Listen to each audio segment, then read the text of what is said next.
Hindi ko akalaing magagawa mo sa akin to. Itinuring kitang kapatid. Isa ka rin traidor. Hindi ko mapapalampas ang ginawa mo sa akin, Nori.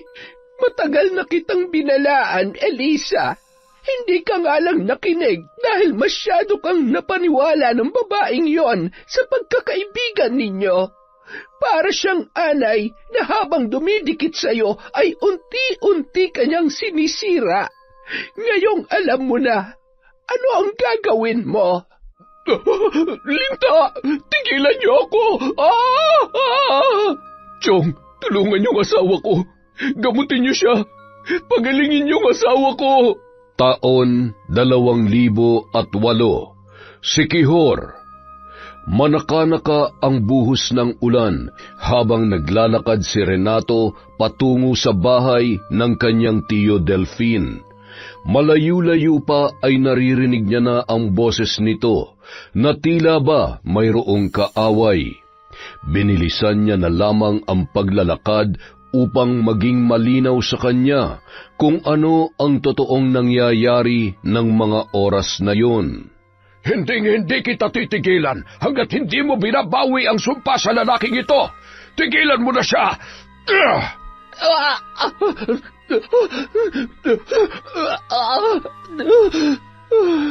Ezekiel, gising! Ay, lahat ng paraan ay ginawa ko na. Pinakiusapan ng maraming beses at maging pananakot ay hindi umubra sa kanya. Napakalaki ng galit sa inang mambabarang na ito. Ay, Chong, ano nangyari sa kanya? nadali ng isang mabagsik na mambabarang. Mukhang malaki ang atraso. Tingnan mo yung bukol sa kanyang leeg. Hindi bastang bukol lamang yan. May kung ano-anong itinanim na insekto at maliliit na bato. At saka, mayroon yatang kalawangin pako pa sa loob. Ayan, salamat sa Diyos at nagkamalay ka na. Ano, kumusta ang pakiramdam mo? Wala pa rin hong nagbago. Ang kirot pa rin ho ng bukol sa leeg ko na para bang tinutusok. Makati at may mga gumagalaw-galaw sa loob. Baka naman doktor ang kailangan mo. Baka kailangan ng tanggalin kung ano man yan at... Hindi operasyon o kahit sino pang magaling na doktor ang makakapagpagaling sa kanya. Ang totoo niyan, ilang taon na ako nagpapabalik-balik sa doktor pero wala naman nangyayari. Sa tuwing pumupunta ako ng ospital, pag uwi ko sa bahay, mas lalong nadadagdagan ang sakit at mas lalo pa itong lumalaki. Ay, kahit kailan talaga salot ang mga mambabarang na yan. Yan din ang ikinamatay ng biyanang ko eh.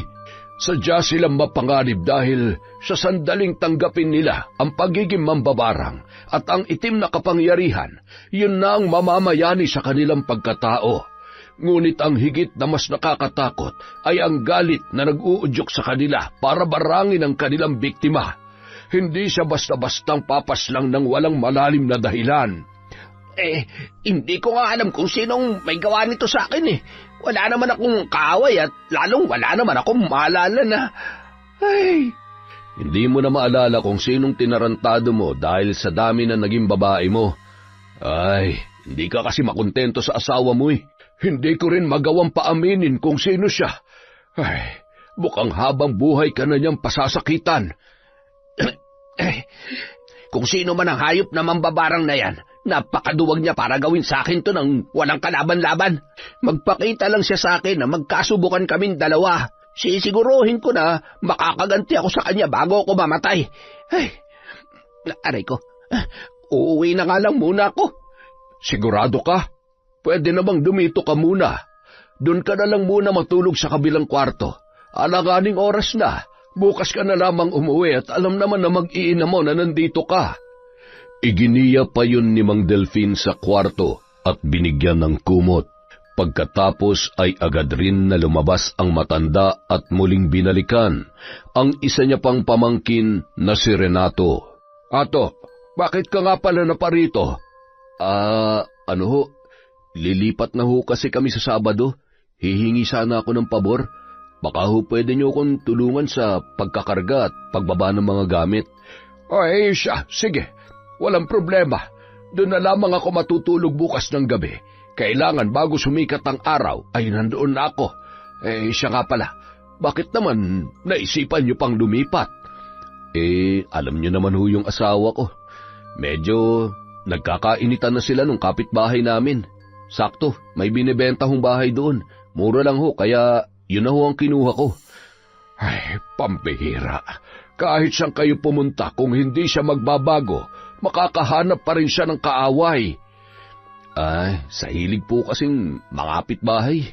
Kung hindi ko lang iniisip na buntis at baka kumapanong anak namin hayaan ko sanang sabunutan ng kapitbahay namin para madala. Sa hilig ba namang sumagap ng mali-maling balita at ikinukwento sa iba, napapaaway talaga. Sa dami ng mamanahin sa biyanan ko yun pang pagiging tsismosa nakuha. Abay, baguhin niya yung ugali niya at talagang ikakapahamak niya yan. Masakit sa ulo yan. Kaya lawakan mo ang iyong pangunawa, ha? Sige ho, Chong. Uuwi na rin ho muna ako. Gabi na Mukhang pagod na rin ho kayo. Magsasaing pa nga lamang ako Sige na at medyo may kadiliman na. Mag-iingat ka. Bago lumabas si Renato ay sinilip pa niya sa kwarto si Ezekiel at nagpaalam. Bakas sa mata nito ang pagkaawa sa kanyang pinsan. Habang nasa daan ay napapaisip siya sa kalagayan ni Ezekiel. Makalipas ang ilang sandali ay may dumaan ng tricycle kaya agad siyang nakasakay. Bandang 8:00 na ng gabi nang makarating si Renato sa kanilang bahay. Napakamot ulo pa siya nang pagkababa niya ng tricycle ay narinig niya ang boses ng kanyang asawang si Nori sa bahay ng isa pa nilang kapitbahay. Abay, bukas na bukas din ay lilipat na kami. Mas maluwag at plano namin magtayo roon ng tindahan kung sakali. Habang nagsasalita yun ay bigla namang nagparinig ang kaaway nito. Maigi naman at mababawasan ng tsismosa dito. Kawawa naman yung mga nabibiktimang kapitbahay Tse! Hoy! Pinariringgan mo ba ako? Aba, kahit buntis ako'y hindi kita aatrasan, bruha ka! Nori! Nandyan ka na pala. Oo, kanina pa. At buti nga dumating ako dahil mukhang naghahanap ka na naman ng gulo. Gabi na'y nangangapit bahay ka pa rin. Tapos makikipag-away ka pa. Aba, pinariringgan kasi ako ng bruhang babae na yan Palibasa wala siyang kaibigan. Di bali nang walang kaibigan at nandito lang sa loob ng bahay. Hindi tulad mo, tsismosa. Salot sa baryong ito. Makahanap ka sana ng katapat mo. Ang dapat sa'yo, pinuputulan ng dila. Abat, lumabas ka dyan at uunahan kitang putulan ng dila. Puro ka parinig. Halika na, umuwi na tayo. Sa pilitang hinila ni Renato ang braso ng kanyang asawa para maiuwi na yon sa kanilang bahay. Tinakpan din nun ang bibig ni Nori na walang tigil pa rin sa pagbubunganga. Habang nagbubulong-bulungan at nagtatawanan naman ang iba pa nilang kapitbahay na nakasaksi sa pangyayaring yon. Kita mo na, paalis na lang tayo, nagkakalat ka pa rin. Hindi ka ba nahihiya? Gusto mo ba yun? Pinagtatawanan at pinag-uusapan ka dahil dyan sa pagiging tsismosa mo? Ay, Nori, nakikiusap ako sa'yo. Dahil konting-konti na lang mauubos ng pasensya ko. Kung bakit ba naman kasi... Ano? Nagsisisi ka na ako na pangasawa mo? Yun bang gusto mong sabihin, ha? Ay, alam mo na kung anong sagot sa tanong na yan. Pero may magagawa pa ba ako? Asawa na kita. Gusto ko maging maayos ang pamilya natin. Kaya sana naman makinig ka sa akin. Magbago ka na. At wag na wag mo akong ipapahiya sa mga magiging kapitbahay natin. Tsaka, higit sa akin, mas pinapahiya mo sarili mo. Ano ba napapala mo sa chismis? Ay, oo na. Nakakahiya naman sa'yo at napakabuti mo. Bahala ka nga dyan. Ay, kumain ka mag-isa mo. May tira pang ulam kanina. Yun na lang ang ulamin mo. Kumain na ako. Gusto ko nang matulog. Ay, nakakapagod talagang araw na to. Kita mo na? Kesa tumambay ka sa kapitbahay, sana natulog ka na lang. Tsaka, buntis ka tapos ganyan ang pinaggagawa mo. Hindi yan makabubuti sa anak natin. Oo na, huwag ka mag-alala. Mula bukas, magno-novena na ako gabi-gabi. Ano, may sasabihin ka pa? Daming sinasabi. Nakakainis. Makalipas ang isang araw, yun na ang oras ng kanilang paglipat ng bahay sa kabilang baryo. 3:00 pa lamang ay nakarating na sila doon at isa-isa nang ibinababa ang mga gamit na nakakarga sa truck na kanilang nirentahan. Pinagtulungan ni na Renato, Mang Delfin at driver ng truck na ibaba ang mga yon. Matapos ang lahat ay agad na ring nagpaalam ang driver. Dumating naman si Nori na sumakay lamang ng tricycle papunta sa bago nilang bahay. Oh, nariyan na pala si Nori. Unahin niyong ipasok ang asin, tubig at bigas para magaan ang buhay ninyo dito. Sumunod naman ang mag-asawa sa sinabi ng matanda. Inabot ng 3 oras bago tuluyang naipasok ang mga kagamitan sa loob ng bahay. Maraming salamat ho, Chong, sa tulong ninyo, ha. Ito po, pangmerienda ninyo. Ay nako, wag na. Itabi mo na labang yan at higit na mas kakailanganin nyo yan. O, paano? Uuwi na ako't may lakad pa ako. Dadaanan ko si Ezekiel sa kanilang bahay. Kukumasahin ko ang lagay niya. Nori, alis na ako. Sige ho, Chong. Ingat po kayo. Maraming salamat po sa tulong. Isang matamis na ngiti ang itinugon ni Mang Delfin sa asawa ng kanyang pamangkin. At kumaway pa yon bago tuluyang humakbang papalabas ng bahay. Habang naglalakad, may nakita siyang matanda na nagmamasid sa labas ng tarangkahan. Nagkatinginan pa sila sa mata. Nakaramdam siya ng kakaibang enerhiya na hindi niya maipaliwanag at mas lalo siyang kinilabutan nang maramdaman niya ang pag-init ng kanyang medalyon. Hinawakan niya yon at nang muling nilingon ang matanda ay bigla na lamang yung nawala sa kanyang kinatatayuan. Nagpalinga-linga si Mang Delfin at patuloy na hinanap ng kanyang mata kung saan pumunta ang matanda hanggang sa matanaw niya ang isang lumang bahay. Doon ay natanawan niyang nakaupo sa balkonahe ang matanda at nakatanaw pa rin sa kanya. Tumango-tango si Mang Delfin at kinapa ang kanyang medalyon, ngunit humupa na ang init noon. Lalo pang kumalma ang kanyang pakiramdam nang nilapitan siya ng isang bata. Hello po! Oh, bata, pwede ba magtanong? Sige po. Ano po yun? Kilala mo ba kung sino yung matandang... Si Lola Flora po ba? Siya po ang may-ari ng bahay na yan. Sabi po ng mga kalaro ko. Hindi pa man natatapos ang kanyang sasabihin ay bigla namang tinawag yon ng nanay nito na si Eliza. Isa sa mga magiging kapitbahay ng mag-asawang Nori at Renato. Tonton? Tonton! Nay, sandali lang po. Bata, sandali! Ay. Mula sa di kalayuan, napansin ni Renato na hindi pa tuluyang nakakaalis ang kanyang tiyuhin. Kaya naman nagmamadali yung lumabas at tumungo sa kinatatayuan ni Mang Delfin. Chong, may problema po ba? May naramdaman lang akong kakaiba sa matanda na nakatira sa bahay na yan. Pakiramdam ko ay isa siyang mambabarang o hindi kaya ay mangkukulam. Mag-iingat kayo't paalalahanan mo rin ang asawa mo. Mahirap na. Hindi basta-bastang kalaban ng isang nilalang na may taglay na itim na kapangyarihan. Sige na, umiwas na lamang kayo kung kinakailangan, ha? Bumalik ka na sa ginagawa mo at paalalahanan mo agad si Nora tungkol sa bagay na ito. Papasyalan ko na lamang ulit kayo dito. Bahagyang tinapik ni Mang Delfin ang balikat ng kanyang pamangkin bago tuluyang naglakad patungo sa paradahan ng tricycle.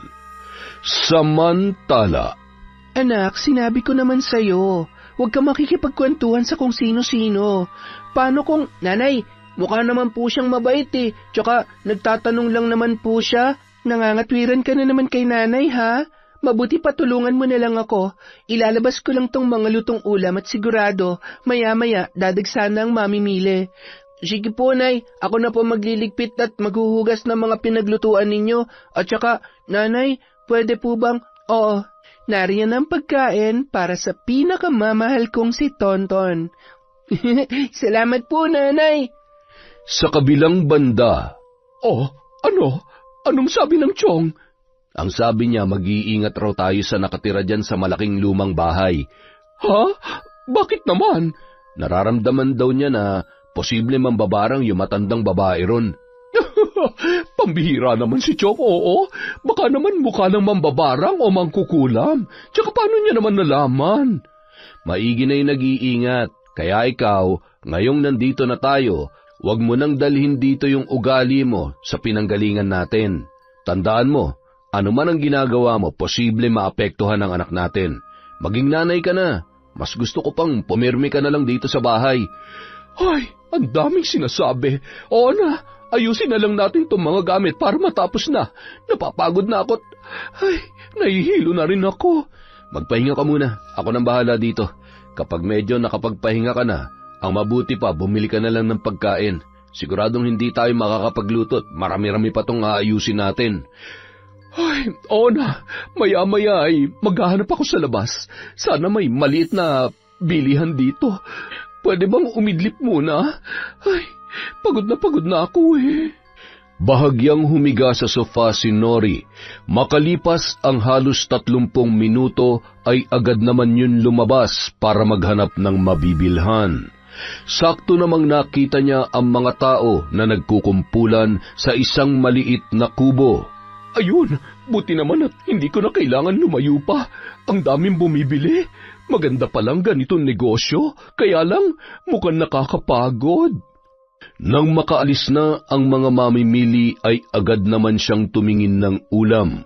Isa-isa niyang binuksan ang mga lalagyan. Ang hirap naman mamili. Parang lahat masarap. Parang ngayon lang kita nakita dito. Oo. Kararating lang kasi namin kanina. Magiging kapitbahay mo rin ako. Ako nga pala si Nori. Kayo palang nakabili ng bahay dyan sa kabila. Ako naman si Eliza. Habang nag-uusap ang dalawa ay bigla namang dumating si Tonton. Nanay, tapos na po ako maghugas.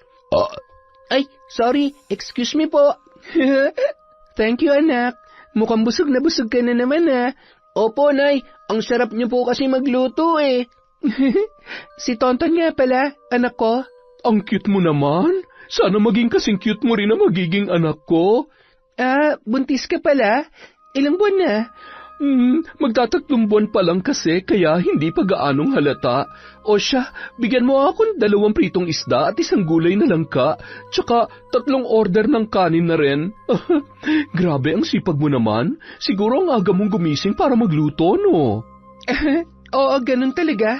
Pero sanay naman ako. Bumabawi na lang ako ng tulog pagkatapos ko magtinda. Buti nga, naaasahan ko na rin kahit papano tong anak ko, eh. Nakakatuwa ka naman pala, Tonton. Masipag na bata. O siya, sa susunod na lang ulit tayo magkwentuhan, ha? Papasyalan na lang kita ulit. Siguradong nagugutom na ang mister ko. Nakangiti namang tumango si Eliza sa kausap. Sabay iniligpit na ang mga lalagyan ng paninda na wala ng laman at iniabot yon kay Tonton. Napalingon pang muli si Nori sa mag-ina. Siguro iniwan siya ng asawa niya o hindi kaya naanakan lang siya. Ang gwapo nung bata. Siguro ampun lang yun. Bahala na nga, malalaman ko rin yan. Nang makarating sa bahay ay agad na silang kumain. Matabang naman yung gulay, tinipid pa sa gata. Alam mo sa tingin ko, kung ako magtitinda, sigurado mawawalan siya ng customer. Diba? Hindi naman masarap eh. Okay naman masarap naman. Ganito talaga pag paninda, kumain ka na lang. Kakalipat lang natin, nagsisimula ka na naman eh. Nanahimik na lamang si Nori at nagpatuloy sa pagkain nang mapansin na nagagalit na naman sa kanyang inasal ang kanyang asawang si Renato. Lumipas ang mga buwan, naging malapit si Nori kay Eliza. Ikinatuwa naman ng babae ang pagiging malapit sa kanya ni Nori. Madalas ay nasa bahay niya yun, lalo na kapag nasa trabaho si Renato o di kaya ay nasa may kubo kung saan doon siya nagtitinda ng ulam. Nang binyagan ang bata ay kinuha pa siya nitong ninang. Isang araw habang nakaupo si Nori sa loob ng kubo at karga-karga ang kanyang anak, dumating si Lola Flora. Nakatalukbong yon ng itim na tela at malagkit na nakatingin kay Nori. Lola Flora, ito na po yung ulam nyo. Salamat, Eliza. Ito ang bayad ko. Huwag na ho. Ilaan nyo na lamang po yan para sa iba nyo pang pangangailangan. Ito po ang sabaw, para mas masarap po ang kain nyo. Maraming salamat. Napakabuti mo talaga, Elisa.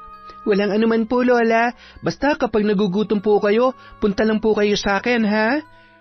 Nagpalinga-linga muna ang matanda bago tuluyang umalis.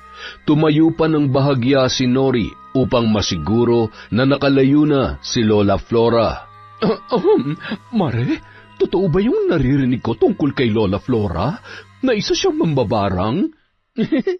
Hindi naman totoo yan. Mabait si Lola Flora. Hindi lang siya gaanong naglalalabas at matanda na.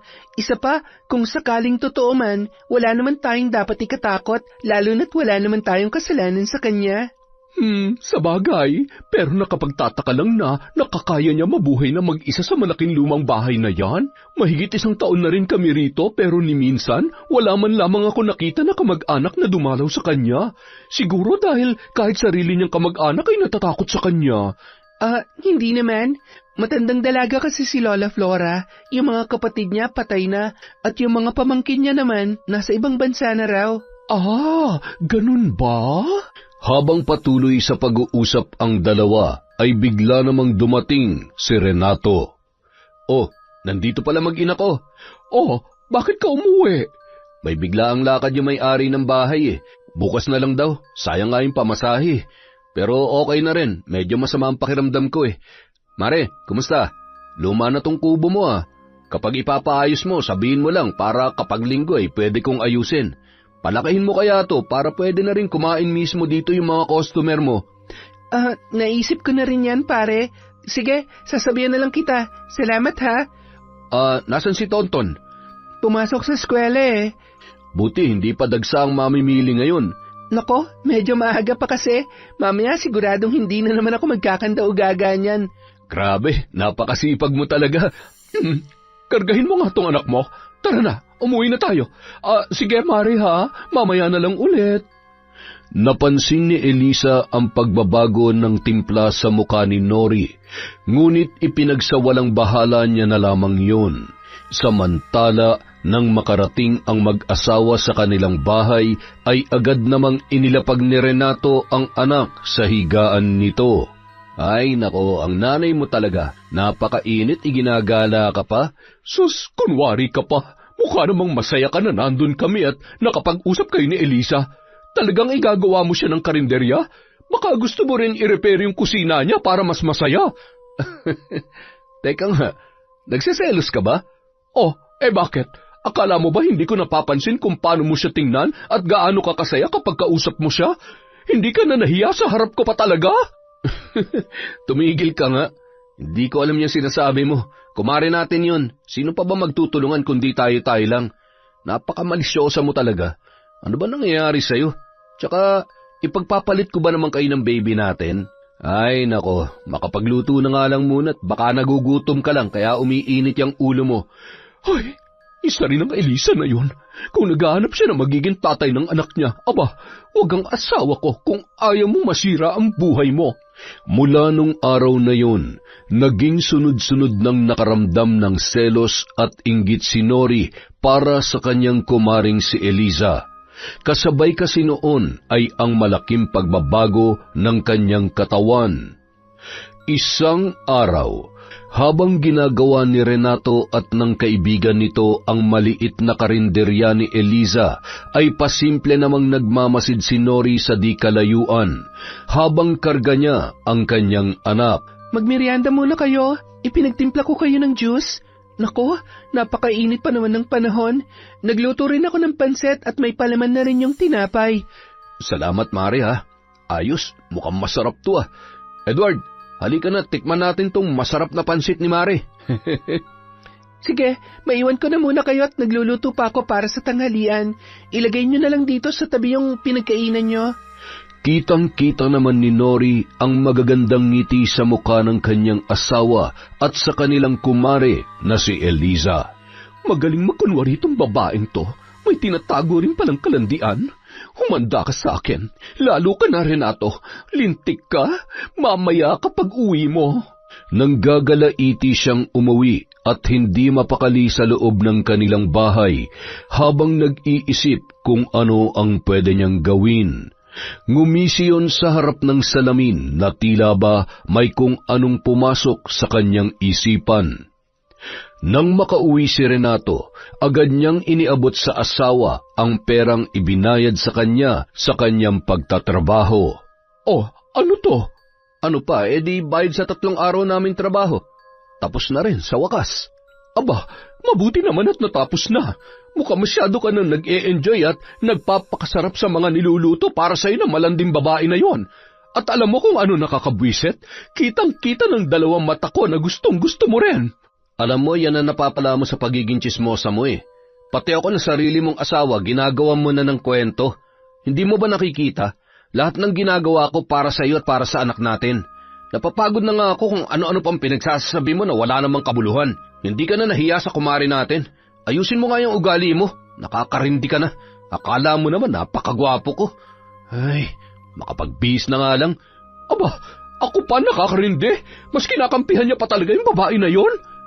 Makalipas ang ilang araw, unang araw ng muling pagbubukas ni Eliza ng kanyang karinderya, dinumog yon ng maraming tao at tuwang-tuwa ang mga yon na mas pinalaki at pinaganda pa ang kanyang pwesto.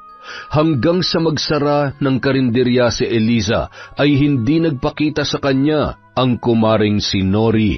Siguro may sakit si Maring Nori. Mabuti pa siguro dalhan ko siya ng sabaw, tsaka may tira pa ritong gulay. Anak, hugasan mo to ha. Pupunta lang saglit si nanay sa tita Nori mo ha. Sige po nanay, ako na po ang bahala dito. Tutulungan ka ni nanay pagbalik ko at marami-rami yan ha. Inilagay ni Eliza ang ulam na dadalhin sa kanyang kumare sa 2 katamtamang laki ng disposable tub. Nagmamadaling naglakad dahil tirik na tirik ang araw. Bandang 1:00 kasi yon ng hapon.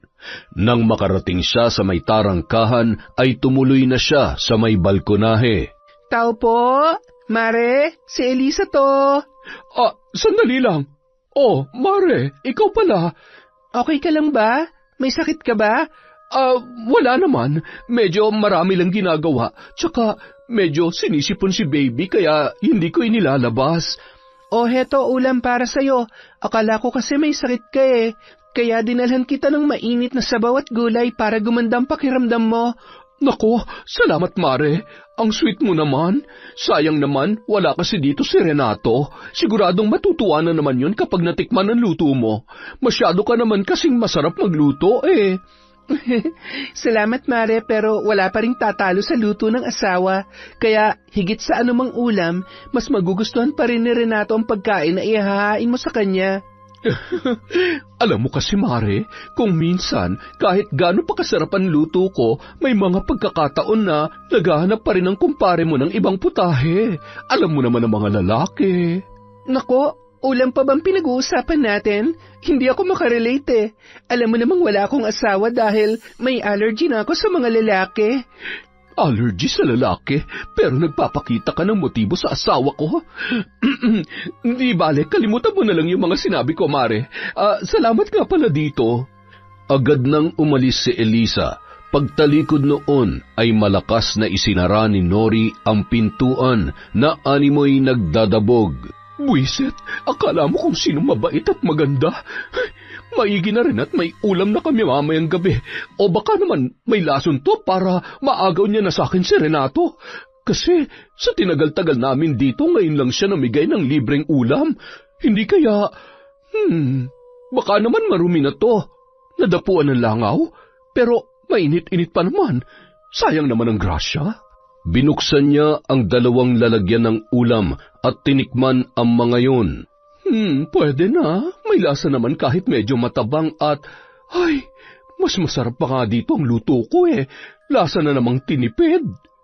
Bandang 5:00 ng hapon, habang nakatayo si Nori sa may tarangkahan, ay dumaan naman ang isa pa nilang kapitbahay na babae.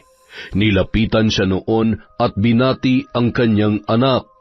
Ang cute-cute naman ng anak mo, Nori. Manang-mana sa'yo.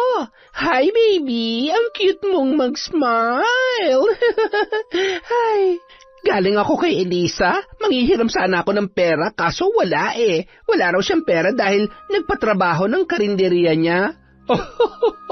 Iba yung walang pera sa sadyang ayaw magpahiram, Mare. Paanong wala lagi namang ubos ang paninda niya? Ay, okay lang naman.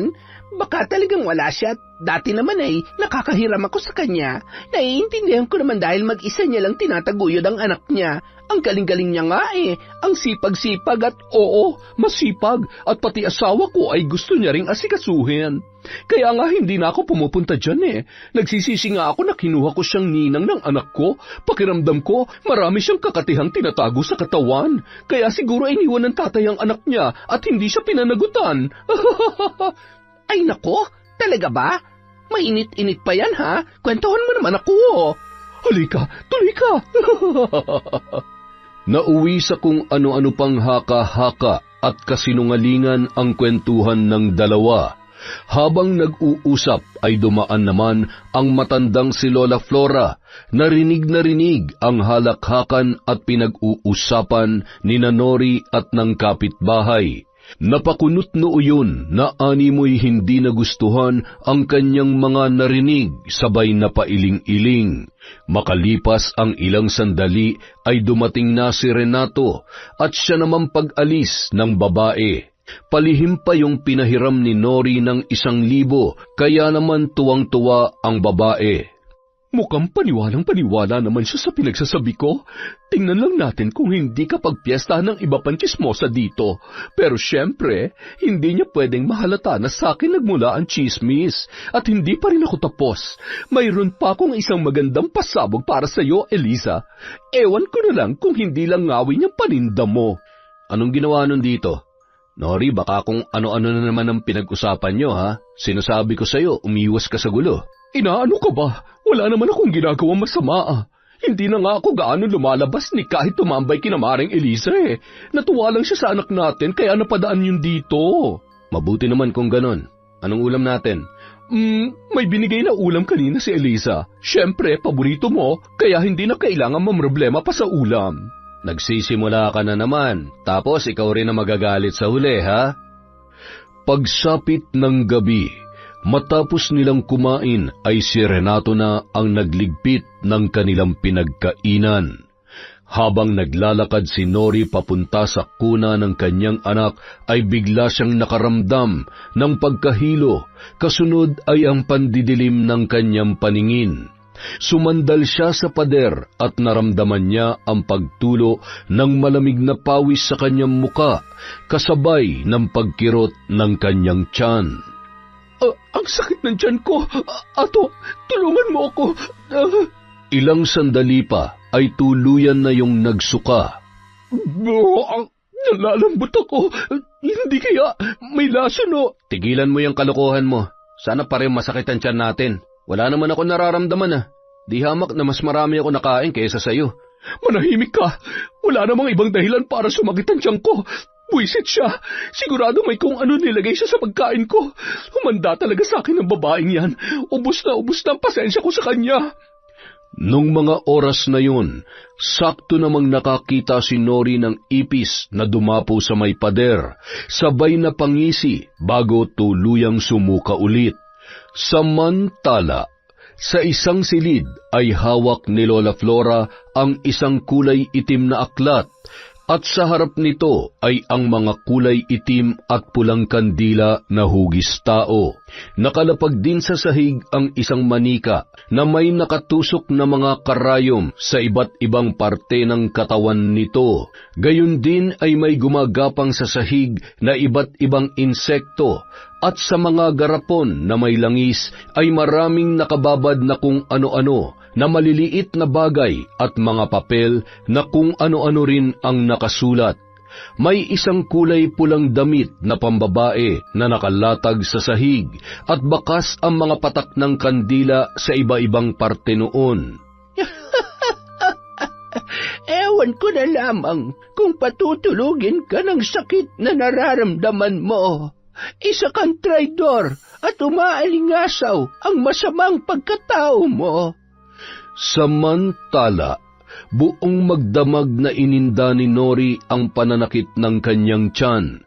Paggising niya ng umaga ay hinang-hina pa rin yun, ngunit kumalma na ang kanyang nararamdaman. Bandang 3:00 ng umaga ay bumangon naman si Eliza at tumungo sa kanyang altar sa isang silid na tanging siya lamang ang pumapasok. Maaliwalas ang muka na pumasok at sinindihan ang malaking puting kandila na nagbigay liwanag sa kwartong iyon.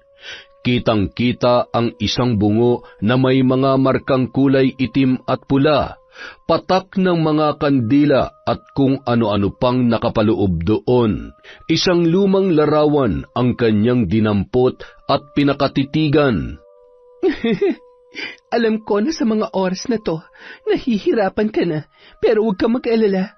Panahon na para tapusin kong paghihirap mo. Kinaumagahan. Sigurado ka bang kaya mo? Pwede naman akong hindi magtrabaho ngayon. Kaya ko naman na. Hindi naman na masakit. Isa pa, sayang din naman ang kikitain mo ngayon. Pambili na rin natin ng gatas ng anak natin yan. O siya, sige. Kapag sumakit ulit ang tiyan mo, tawagan mo na lang ako, ha? Dito na lang kayo pumirmi sa bahay. Magluluto na rin ako ng pagkain mo hanggang tanghalian para hindi ka na mahirapan. Ay, pinag-alala mo naman ako kagabi. Okay na ako. Huwag ka mag-alala. Kaya ko naman ang sarili ko. Sige na, mag-asikaso ka na at baka tanghaliin ka pa. Agad naman nang nag-asikaso si Renato at pagkatapos ay nagmadali na yung umalis. Isa siyang mahusay na karpintero, kaya naman kilala at anumang araw ay mayroon siyang napapasukang trabaho. Maliban doon, marami pang alam na gawain si Renato, kaya madalas ay araw ng linggo lamang yon nababakante. Nang makaalis ang lalaki, ay tulog na tulog pa rin ang kanilang anak. Bagamat medyo nanghihina pa, ay ginamit ni Nori ang pagkakataon na yon upang maisagawa ang kanyang plano. Tumungo siya sa may kusina at binuksan ang isang pinto ng kabinet sa taas ng kanilang lababo na may lamang iba't ibang gamit. Ginulo niya yon at ilang sandali lamang ay naglabasan ang mga naglalakihang ipis. Pinaghahampas yon gamit ng walis tambo. Isinilid niya sa isang plastik at pagkatapos ay inilagay sa kanyang bulsa. Pwede na to. Siguradong mainam tong pansahog sa masarap at pinagmamalaking paninda ni Maring Eliza. I'm sorry, Mariko. Naghugas yun ng kamay at tumungo sa kanilang kwarto. Inilipat niya sa kuna ang kanyang anak at agad na lumabas ng bahay. Sakto na sa ganung oras, paisa-isa pa lamang at siguradong naglalabas pa lamang ng paninda si Eliza. Pagdating sa karinderya ay may 4 na putahe pa lamang na nandoon. Bahagyang nakaawang ang takip noon, kaya naman kitang-kita ang usok ng mga yon. Nagmamadaling kinuha ni Nori ang supot sa kanyang bulsa at nilagyan ng mga ipis ang pagkain, sabay hinalo upang hindi mahalata. Matapos maisagawa ang kanyang plano ay nagtatakbo na yon para umalis. Mula sa labas ng tarangkahan ay natanawan ni Lola Flora ang tumatakbong si Nori mula sa karinderya ni Eliza. Iba ang kutob niya nung mga sandaling yun, ngunit pinagsawalang bahala niya na lamang yun. Nanatiling nakatayo ang matanda at ilang minuto lamang ay nakita niyang muling lumabas si Nori karga-karga ang anak nito. Nang dumaan ang isang grupo ng mga mamimili ay sumunod din yon. Paisa-isang inihakbang ni Lola ang kanyang mga paa at nakikiramdam sa mga susunod na mangyayari. Mare, pabili nga ako nitong dinuguan. Parang ang sarap eh.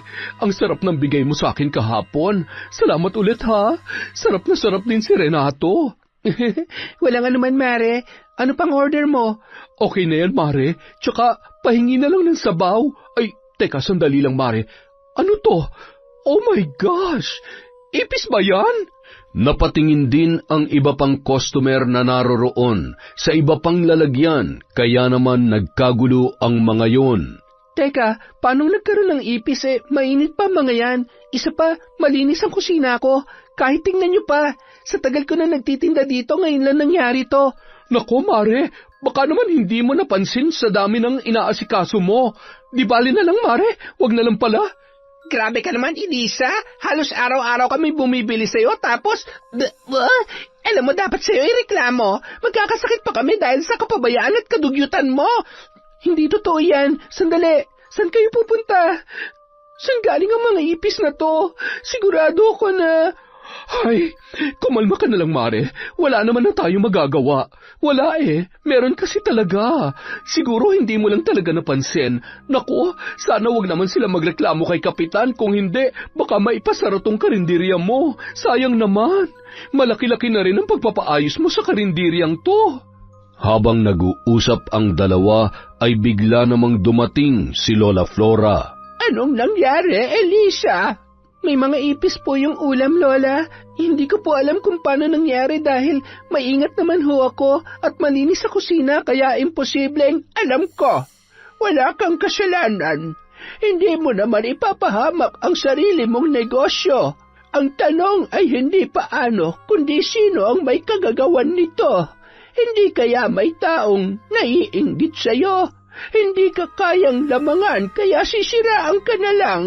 Lola, wala naman ho akong kaaway. Elisa, alam mo, mas mahirap kalaban ang nagpapanggap na kaibigan. Hindi mo namamalayan na tinutuklaw ka na pala ng harap-harapan. Ay, totoo yan, Mare. Parang yung mga napapanood ko sa teleserye. Yung parang mga babae na gustong kumabit sa asawa ng mga kaibigan nila. Yung mga ganon. Pero sa drama lang naman yon. Lola, sa tingin ko nagkataon lang to. Wala namang matinong tao na gagawa nito. Tama ka. Hindi gawain to ng matinong tao. Gawain ng impakta. Kaya huwag ka mag-alala, Elisa. Sisiguruhin ko na kakarmahin ang may gawa nito sa'yo. Pasasaan ba't babalik din sa'yo ang tiwala ng mga tao? Sana nga ho, Lola. Alam niyo namang ito lang ang meron kami ni Tonton. Sayang naman ang perang ipinampuhunan ko dito. Ang daming pagkain ang hindi mapapakinabangan. Okay lang yan, Mare. Makakabawi ka rin. Sige na, uuwi na kami ng anak ko at maya-maya ay paliliguan ko na to. Huwag ka naman problema. Ipagdasal na lang natin na hindi ka ireklamo at lalong hindi maipasara to. Saksakan ng kaplastikan. Nasisiguro ko na may kinalaman ka sa nangyari. Kapag nga naman inggit ang pinairal, hindi ka na nakontento pagkatapos mong siraan at gawan ng kung ano-anong kwento. Pati kabuhayan ng tao ay pineperwisyo mo pa. Mangiyak-ngiyak si Eliza habang isinasara ang kanyang karinderya at inililigpit ang kanyang mga paninda. Sinundan naman ni Lola Flora si Nori na noon ay masayang-masaya dahil naging matagumpay ang kanyang isinagawang plano. Hoy, babaeng chismos at inggitera! Nagpalingon-lingon pa si Nori, sabay na pakunot ang noo at paglingon noon ay nakatitig ng masama sa kanya si Lola Flora. Anong pinagsasasabi mo dyan, matanda ka? Bakit? Hindi ba? Magsinungaling ka na sa lahat, pwera lamang sa akin. Hindi mo man sabihin ay basang-basa ko dyan sa mga kilos mo, lalong-lalo na dyan sa mga mata mo. Hoy, matandang ulyanin at ugod-ugod. Huwag kang basta-basta mambibintang, ha? Hindi ko gusto yung sinasabi mo. Wala akong ginagawang masama. Isa pa, magkumari kami. Kaibigan ko si Elisa at hindi ko yung magagawa sa kanya. Sige, panindigan mo ang pagiging sinungaling mo. Pagsisisihan mo kung bakit ganyan kasama ang ugali mo. Kaawa-awa naman ang anak mo dahil hindi ka magiging magandang ehemplo. Hoy, sino ka ba, ha? Para pati ang pagiging nanay ko ay questionin mo. Wala ka namang alam sa pagiging ina dahil isa kang matandang dalaga at kahit kailan, hindi mo mararanasan maging ina. Inirapan ni Nori ang matanda, sabay pumasok sa tarangkahan na hindi man lamang natakot sa kabila ng haka-haka tungkol sa pagiging mambabarang ni Lola Flora. Akala mo natatakot ako sa'yo? Subukan mo lang at ibubunyag ko ang lahat ng sikreto mo. Magsama kayo ni Eliza. Mga buwisit kayo sa buhay ko. Nang makauwi si Lola Flora, ay tumungo yun sa kanyang silid-tulugan at kinuha ang isang larawan na nakaipit sa isang notebook kung saan nakasulat ang mga pinagdaanan niya sa buhay mula nang siya ay dalaga pa lamang. Ang notebook na yon ang tanging nakakaalam ng kanyang nakaraan. Tumulo ang kanyang luha nang maalala ang gabi na itinuturing niya na isang napakalaking bangungot sa kanyang buhay. Manahimik ka na lamang at ibigay mong gusto ko. Kung ayaw mong basagin ko tong bungo mo, isa lang naman ang gusto ko eh. Gusto ko mabigyan mo ako ng anak at pagkatapos nun, makakaalis ka na. Bibigyan kita ng pera at makakaahon ka na sa hirap. Di ba yun naman ang gusto mo? Makalaya sa pagiging hampas lupa at mabigyan ng magandang buhay ang mga kapatid mo? Paulit-ulit niyang naririnig ang mga halakhak na yon sa bawat pagpikit ng kanyang mga mata. Gayon din ang iyak ng sanggol na kanyang isinilang. Minsan ding nagsilang ng anak na babae si Lola Flora, ngunit dahil bunga yon ng pangahalay sa kanya ng kanyang amo, ay ipinaampun niya yon sa kanyang matalik na kaibigan, na hindi nagkaroon ng anak. Inilihim niya ang kanyang pagdadalang tao sa kanyang pamilya dahil ayaw niyang malaman ng mga yon ang masalimuot niyang pinagdaanan. Pinilit niyang muling bumangon hanggang sa nakahanap ng mabait na amo at ipinagpatuloy ang suporta para sa pag-aaral ng kanyang 4 na nakababatang kapatid. Nang matapos at magkapamilya ang mga yon, ay naiwan na siya sa bahay na yon. May kanya-kanya ng pamilya at may maayos ng buhay sa malayong lugar at siya naman ay naiwang mag-isa, nagsisisi na pinaampun niya ang kanyang anak. Sana pagdating ng araw, maintindihan mo kung bakit ko nagawa ang lahat ng yon. Sana'y matanggap mo ko sa buhay mo sa kabila ng mga pagkukulang ko sa iyo. Sana bago ko mawala sa mundong ito, ay mayakap man lamang kita at mahagkan. Gusto kong makagawa ng kahit ano pang paraan para makabawi sa iyo. Kinagabihan, pagkagat pa lamang ng dilim ay hindi na naman mapakali si Nori. Kung ano-ano na naman ang kanyang nararamdaman. Maliban sa hindi maipaliwanag na paghilab ng tiyan, ay sobrang kirot din ng kanyang ulo at nagsusuka. Ano ba nangyayari sa'yo? Hindi kaya nabinat ka? Ay, hindi pa naman daw makakapunta si Chong at Dumayo. Baka sa susunod na linggo pa raw siya makakauwi. Tuwing gabi ko lang naman nararamdaman to. Baka nga binat lang. Baka naman kasi nalilipasan ka na naman ng gutom at inuuna mo pang pakikipagkapit bahay. Sabi ng asawa ni Edward, doon ka raw sa may tindahan sa kanto nakikipag-umpukan noong nakaraan. Totoo ba yon? Hindi ba pwedeng bumili at napakwento lang? Sa lagay mo kang siyang chismosa at hindi ako. Isa pa, pinababantayan mo ba ako? Nakakainis ha? Ganun na ba talaga kasama ang tingin mo sa akin? Pinapaalalahanan lamang kita. Masyado ka namang defensive. Siya nga pala, ano nangyari sa karinderya kanina? Yun yung usap-usapan na naman ng mga tao nung pauwi ako eh. Ang sabi, baka raw sinadya. Sino naman ang gagawa nun? Sa tingin ko, may pagkaburara lang talaga yung kumari natin. Ay nako, huwag nga natin problemahin yan. Ay, ayan naman, ang sakit. Ano ba nangyayari sa akin? Kinaumagahan, maaga pa ay gising na si Nori. Pagbukas niya ng pinto ay agad niyang nakita ang kapitan ng barangay kasama ang ilang kagawad at tanod na dumaan sa harap ng kanilang tarangkahan. Ang ganda naman ng umaga ko. Kawawang Eliza. Goodbye, karinderya. Nilingon noon ang kanyang anak na tulog sa kuna. Agad na inayos ang kanyang buhok at lumabas sa tarangkahan, sabay nagkubli sa isang mayabong na halaman habang nakikinig sa usapan. Pasensya na pero kailangan muna nating ipasara to. Paiimbestigahan muna natin at gusto namin makita ang kusina mo. Huwag ka mag-alala, kung sakaling mapapatunayan natin na wala kang kakulangan sa nangyari, makakabalik ka pa rin naman sa pagtitinda. Kapitan, sigurado po ako. Sa ilang taon ko na pong pagtitinda ngayon lamang po nangyari to. Kahit po tingnan niyo ang bawat sulok ng bahay at kusina ko, wala ho kayo makikitang butas. Kaya sana tulungan niyo naman akong may salba ang negosyo ko. Huwag kang mag-alala. Katulad nga ng sinabi ko, sa oras na lumabas ang katotohanan, makakapagtinda ka na ulit. Kaya pasensya na muna sa ngayon. Kailangan ko munang pakinggan ang kahilingan ng mga taga rito sa atin. Kalusugan ng nakararami ang prioridad natin sa mga ganitong sitwasyon. Bumalik si Nori sa loob ng kanilang bahay na abot tainga ang ngiti at pakanta-kanta pa. Bigla naman siyang nakaramdam ng panlalamig ng paa at bahagyang pandidilim ng paningin. Kaya napaupo ang babae. Hindi niya alam kung namamalikmata lamang siya pero kitang-kita niya ang kahindik-hindik na titig ni Lola Flora habang nakatayo yun sa labas ng kanyang tarangkahan at nakaharap sa kanya na may kung anong ibinubulong-bulong.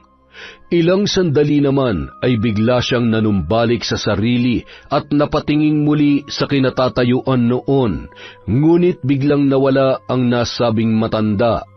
Nang umayos ang kanyang pakiramdam, ay pumasok na siya sa loob at kinarga ang kanyang anak na noon ay nagpupumalahaw. Samantala, pagkaalis ni Kapitan at ng mga kasamahan nito ay siya namang pagdating ni Lola Flora sa karinderya. Kumusta ka, Elisa?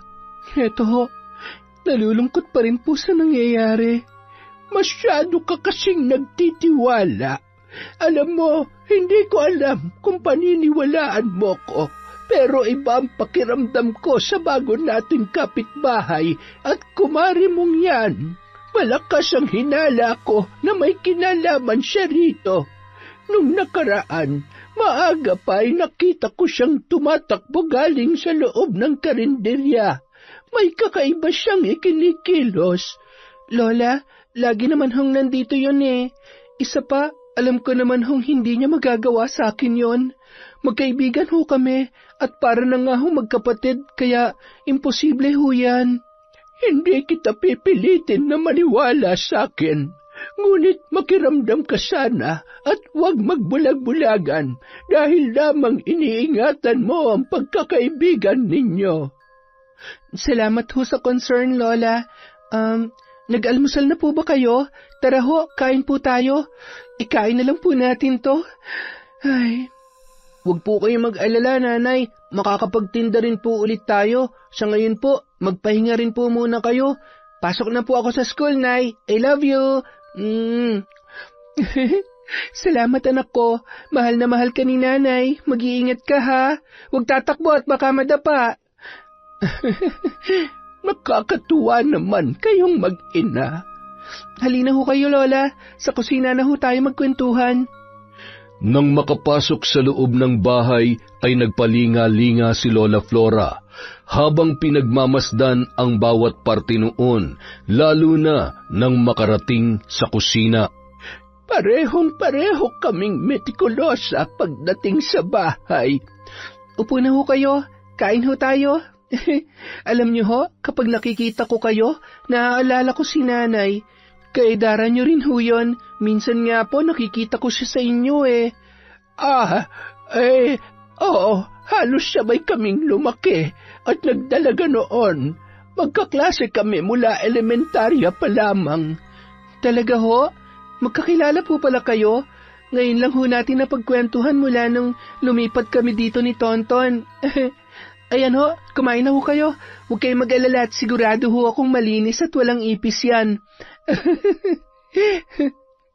Mula nung araw na yun, nagde-deliver na lamang si Elisa ng pagkain sa bayan sa tulong ng kanyang mga kakilala.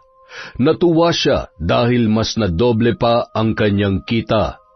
Makalipas ang ilang buwan, nakabili siya ng bagong malaking refrigerator at mga gamit sa kusina. Yung karinderya na pinagtitindahan niya ay ginawa na lamang niyang lutuan. Paano kaya siya nakabili ng ref? Wala naman na siyang karinderya, tapos alis ng alis pa. Siguro may boyfriend na mayaman, o hindi kaya... May kababalaghan na naman sigurong ginagawa yang si Eliza. Okay na yan, basta wag lang ang asawa ko. In fairness, ha? Mukhang mas lalong umaasenso ang kumare mo, te. Ikaw, kumusta ka na? Parang nangangayayat ka. Naku, baka talagang ipagpalit ka na ng asawa mo niyan. Kakabantay mo kay Eliza. Hindi ka na nakakapag-ayos ng sarili mo. Ay siya, makauwi na nga muna at maglalaba pa pala ako. Napalunuklaway na lamang si Nori at natahimik. Tiningnan niya ang nanunuyot niya ng balat, pati na rin ang sahig na napakaraming buhok. Paunti-unting nalalagas ang mga yon sa hindi niya malamang dahilan. Patuloy pa rin ang pag-inom niya ng gamot sa pag-aakala na nabinat lamang siya. Sa kabila ng lahat, naging mabuting kaibigan pa rin si Eliza kay Nori. Madalas niya pa rin yung binibigyan ng pagkain at malugod namang tinatanggap yon. Kung ano-ano rin ang mga magagandang laruan na binibili niya para sa kanyang inaanak. Buong akala ni Eliza ay totoo ang pakikitungo nito sa kanya at lingid sa kanyang kaalaman ang iba't ibang mga kasinungalingan na kinukwento at ipinapakalat nito sa tuwing nakatalikod si Eliza. Isang gabi, pumunta si Renato sa bahay ng kanyang tiyuhin pagkagaling sa trabaho. Dadaanan niya sana yon at isasama sa kanila upang matingnan ang kanyang asawa. Pinatingnan niya na kasi yun sa doktor, ngunit wala namang matukoy na sakit. Nang makarating siya ay nakita niya ang asawa ni Ezekiel at 2 anak nito sa may balkonahe. Nababakas sa mukha noon ang pag-aalala. Agad niya namang binati ang mga bata at mabilis na pumasok para usisain ang lagay ng kanyang pinsan. Patawarin mo ako! Sus Mariosep, pumutok na malaking bukol sa kanyang leeg. Napakaraming uod at nana. Hindi ko na kaya. Agad na tumakbo ang kanyang asawa at ang mga anak papasok sa loob ng bahay at nagpupumalahaw sa pag-iyak.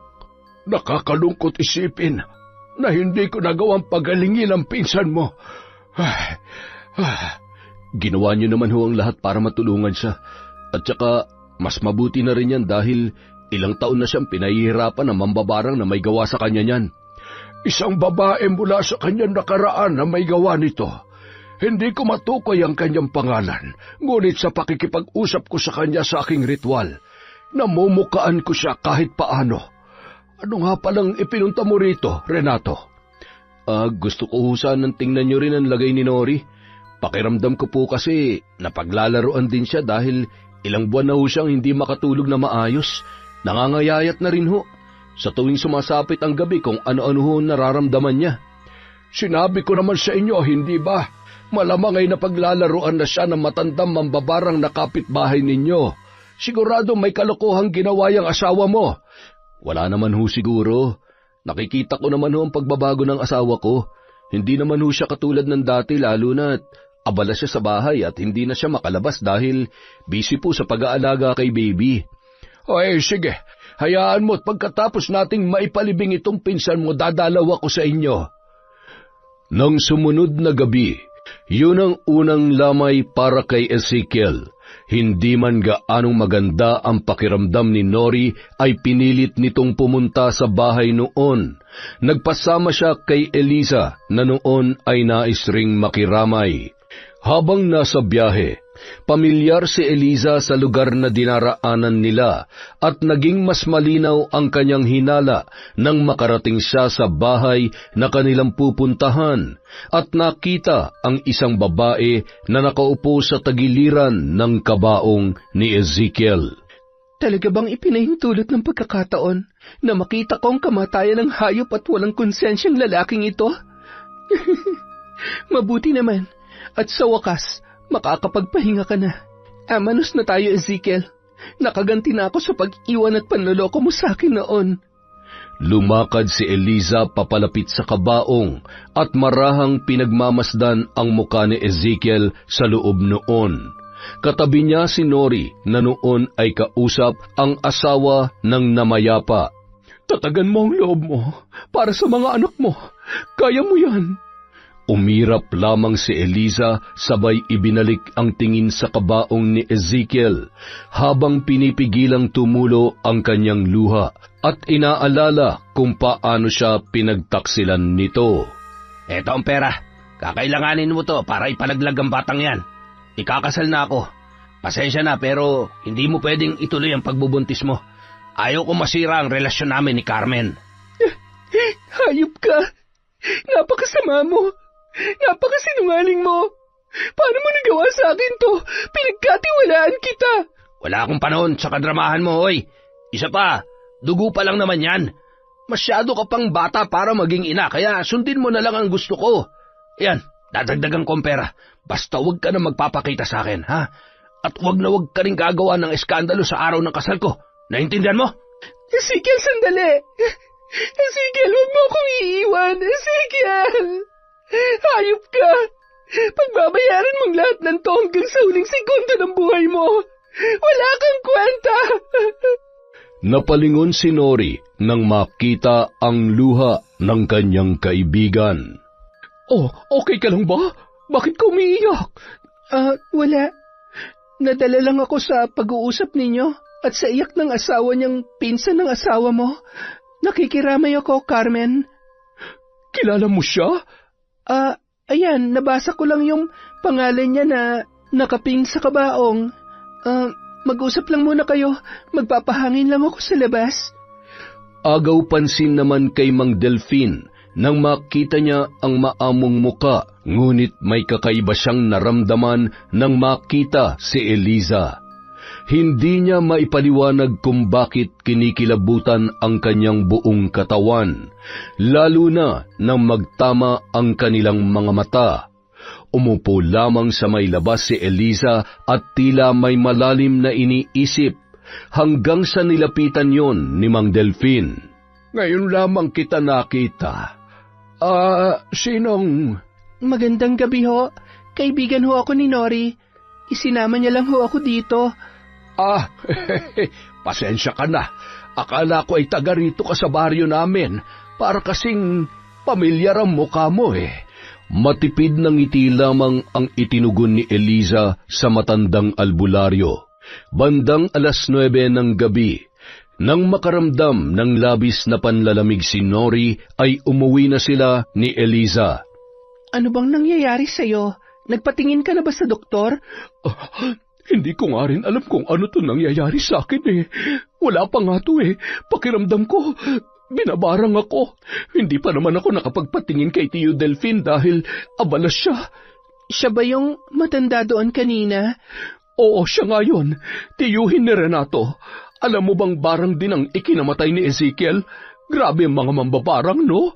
Nakakatakot sila at mga walang awa kung pumatay. Alam mo, baka naman may malalim na dahilan. Hindi mo ba naisip kung anong ginawa ng Ezekiel na yon kaya siya pinasakitan at pinatay ng mambabarang? Ay, sa bagay. Ibinaba si Eliza at Nori sa tapat ng tindahan sa kanilang kanto. Mauna ka na para makapagpahinga ka. Baka hinihintay ka na ng asawa mo. May bibilhin pa rin kasi ako. Ay, sige. Baka umiiyak na yung anak ko. Pinagtitinginan naman ng dalawa ng mga tsismosa na nakatambay pa rin sa tindahan. Pagkatapos bumili ni Eliza ay agad naman siyang kinausap ng isa sa mga yon. Alam mo, ang labo rin ng kaibigan mo, no? Kapag nakatalikod ka, ang daming sinasabi. Siya ang punot dulo ng kumakalat dito tungkol sa'yo. Magkaibigan ba talaga kayo? Anong ibig niyong sabihin? Anong kumakalat? Isiniwalat ng lahat ng mga naroroon ang tsismis na ipinapakalat ng kanyang kaibigan. Nag-init ang buong katawan ni Eliza at napakuyom ng kanyang kamao. Hindi ko akalaing magagawa mo sa akin to. Itinuring kitang para ko ng kapatid. Isa ka ring traidor. Hindi ko mapapalampas ang ginawa mo sa akin, Nori.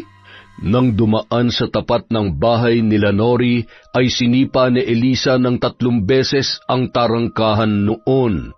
Isang malaking pagkakamali na itinuring kitang kaibigan. Tama nga si Lola Flora.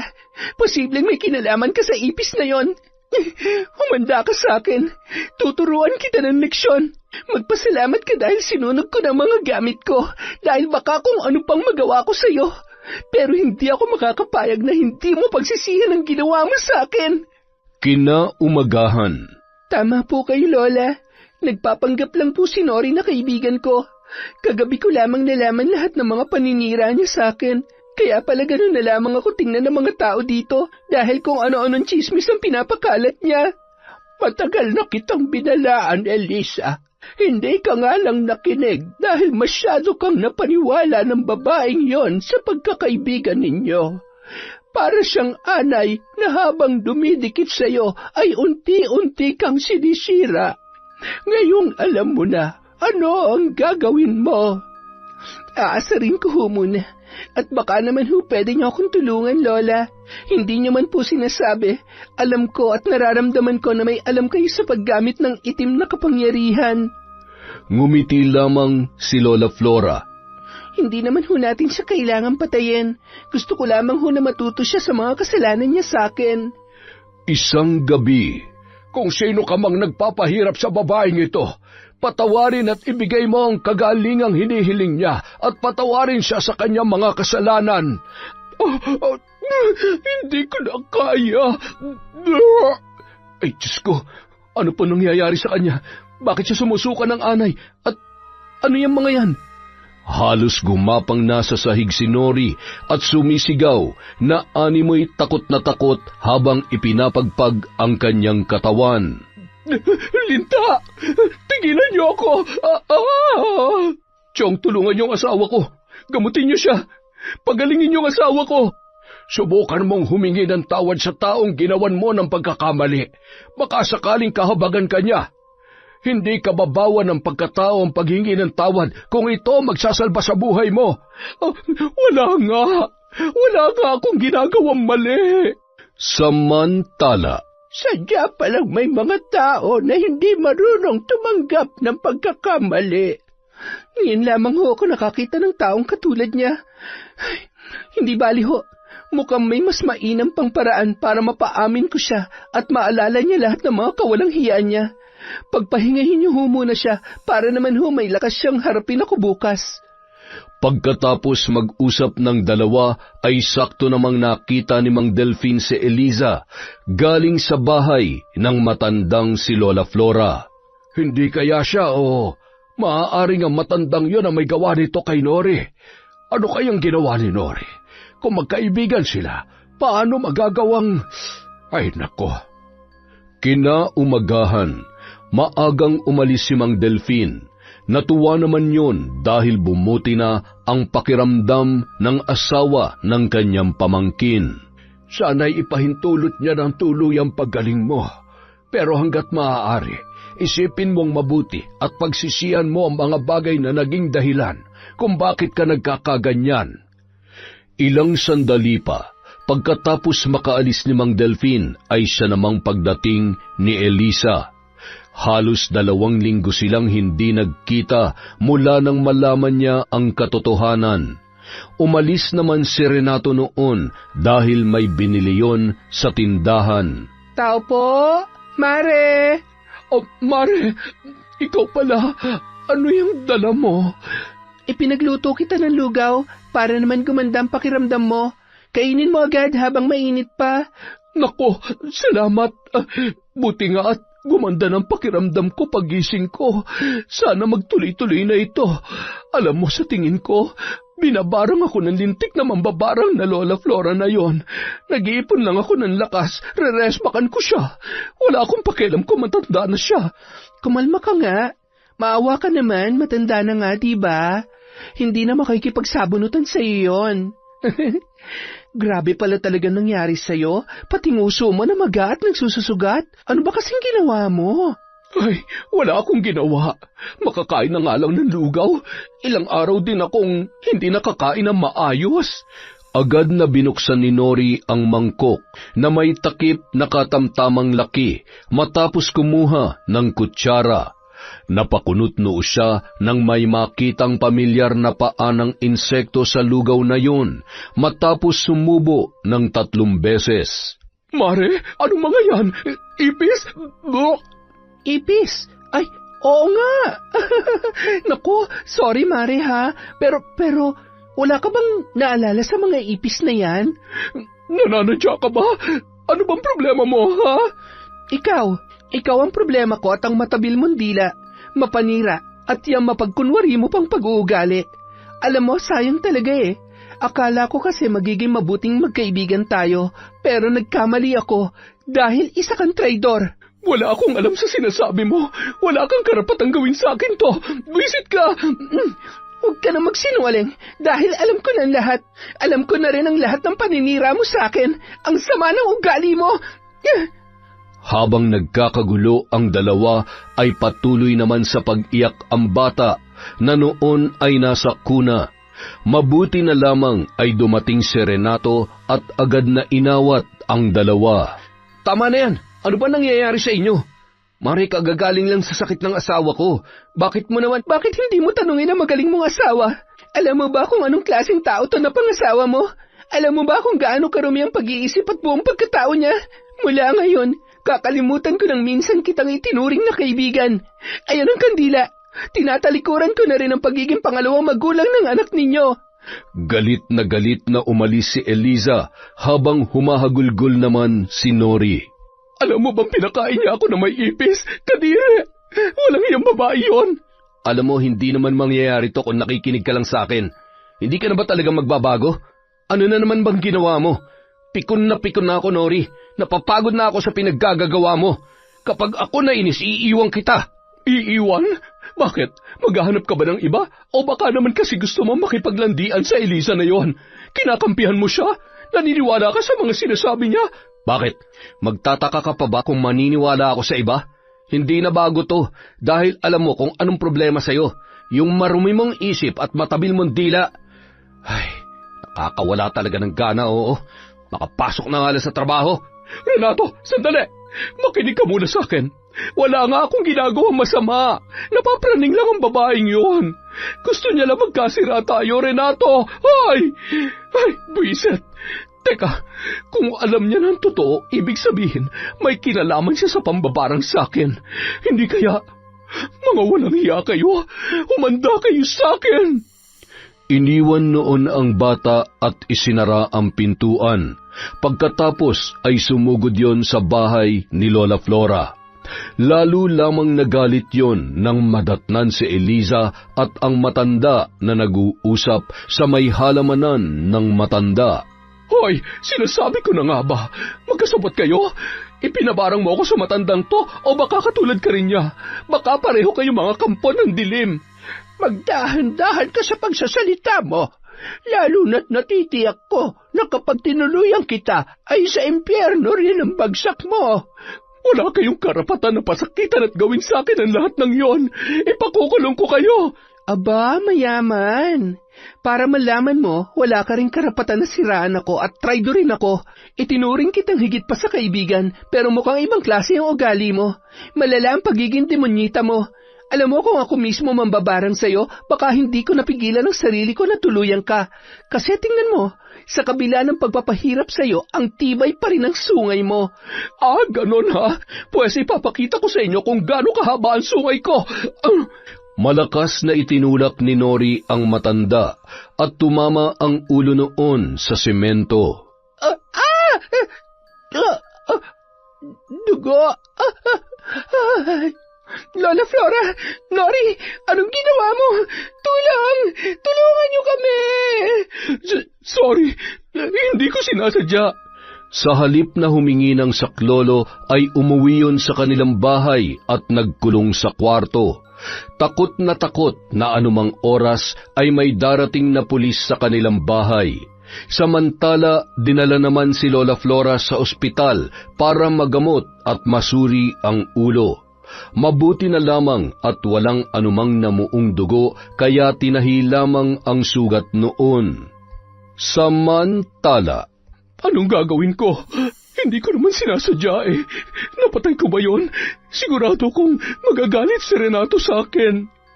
makalipas ang isang araw, naiuwi na si Lola Flora sa kanyang bahay. Inalagaan yun ni Eliza at ni Tonton. Napatingin si Eliza sa isang lumang notebook na nasa may ulunan ng matanda at tiningnan niya ang isang larawan na naroroon. Close po pala talaga kayo ni nanay, no? Kayo po pala to? May ganito rin po kasi siya. Oo, anak. At napakalaki rin ng utang na loob ko sa kanya. Inilahad ni Lola Flora ang pangyayari sa kanyang nakaraan. Kung nagkaanak ho kayo at itinuloy niyong pagbubuntis ninyo, nasaan na ho siya ngayon? Alam ko magugulat ka sa sasabihin ko at hindi ko rin alam kung matatanggap mo ang katotohanan. Elisa, ako ang totoo mong ina. Sana'y mapatawad mo ako. Ho? Bakit ngayon niyo lang ho sinabi? Hindi naman ho ako magagalit kung ipapaliwanag niyo sa akin ang mga nangyari. Hindi ho madali ang pinagdaanan niyo, kaya naiintindihan ko po kung bakit gano'n na naging pasya ninyo. Ang tagal-tagal na ho nating magkakilala at nagkakausap, tapos kung hindi pa ho nangyari to, hindi ko pa malalaman ang totoo. Patawarin mo ako, anak. Nagpatalo ako sa takot. Naduwag ako. Natakot na magagalit ka sa akin. Mula ho ngayon, wala na kayong dapat ikabahala. Masaya na ho ako na magkasama na tayo. Kaya pala may mga pagkakataon na kapag tinitingnan ko kayo, iniisip ko na sana nanay ko kayo. At hindi ko maipagkakaila na nakikita ko ho ang sarili ko sa inyo. Kaya po pala kamukha ko kayo at ang gaan-gaan ng loob ko sa inyo, pati na rin po si Tonton. Habang nag-uusap ang dalawa, ay siya namang pagdating ni Tonton. Nanay, kumusta na po si Lola? May masakit pa po ba sa kanya? Okay na, anak. Magpapagaling na lamang ang lola mo. Tonton, totoo mo siyang lola dahil siya ang totoong nanay ko. Talaga po? May lola na po ako? Oo, at gusto ko mula ngayon, palagi na tayo magkakasama. Makalipas ang isang linggo, isang malungkot na balita naman ang natanggap ni Nori. Ano? Hindi totoo yan. Hindi niya ako pwedeng iwan. Renato, paano na kami ng anak mo? Nasangkot sa isang aksidente sa kalsada si Renato, dahilan ng pagpanaw nito. Dahil bago sa lugar ay iilan lamang ang mga naroon para makiramay at tumulong. Mula sa di kalayuan ay nakatayo sina Lola Flora at Eliza. Huwag mong sabihin na naaawa ka sa babaeng yan. Ay, hindi ko po maintindihan kung tama ba itong nararamdaman ko. Pero sa kabila po ng lahat ng ginawa niya sa akin, wala po akong ibang maramdaman kundi awa. Siguro naman po, pagkatapos ng lahat ng to, mapagtatanto niya ng mga pagkakamali niya. Elisa, saan ka pupunta? Hindi na napigilan pa ni Lola Flora si Eliza na lapitan ang kanyang kumare. Eliza, anong ginagawa mo dito? Hindi ako nandito para makipag-away sa'yo.